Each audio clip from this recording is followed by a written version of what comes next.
தென்மேற்கு பருவமழை பெய்து வருவதால் பகலில் அதிக வெப்பமும் மாலையில் குளிர்ந்து சாரல் மழையும் பெய்வதால் பட்டாம்பூச்சிகள் படபடவென புற்றிலிருந்து ஈசல் பறப்பது போல் வட்டமிட்டு வருகின்றன.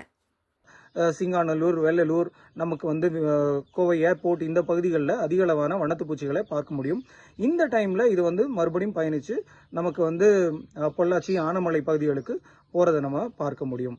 இந்த மாதிரியான நிகழ்வு வந்து ஒரு வியப்பான நிகழ்வாக இருக்கும். ஏன்னா வானத்தில் வந்து பல லட்சக்கணக்கான வண்ணத்து பூச்சிகளை நம்ம வந்து பார்க்கறது வந்து மிகவும் அரிதான ஒரு விஷயம்.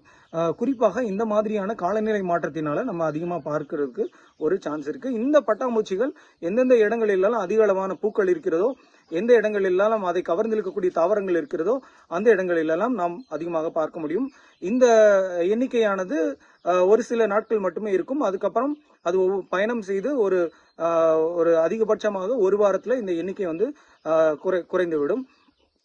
இப்போ நம்ம இந்த வலசையில அதிகமா பார்க்கக்கூடிய வண்ணத்து பூச்சிகள் எல்லாமே வந்து பாத்தீங்கன்னா டைகர்ஸ் அப்படின்னு சொல்லக்கூடிய புலி வகைகளை சார்ந்தது. நீலப்புலி மற்றும் கருநீல புலி, அப்புறம் அந்த புலி வகையில ஒரு 6 வகையான வண்ணத்து பூச்சிகள் நம்ம தமிழ்நாட்டில் இருக்கு, மேற்கு தொடர்ச்சி மலையில இருக்கு. அதுல குறிப்பாக இந்த blue tigers and dark blue tigers அதிகமாக பார்க்க முடியும், கிளாசி டைகர்ஸ் பார்க்க முடியும். அது போக காகம் என்று சொல்லக்கூடிய Indian grow, double panther grow, brown king grow இந்த மாதிரியான வண்ணத்து பூச்சிகளும் அதனை சார்ந்திருக்கக்கூடிய மற்ற தாவரங்களும் குறிப்பாக மில்க்வீட் வகை வண்ணத்து பூச்சிகள் அதிக அளவாக இந்த வலசையில வந்து நம்ம பார்க்க முடியும்.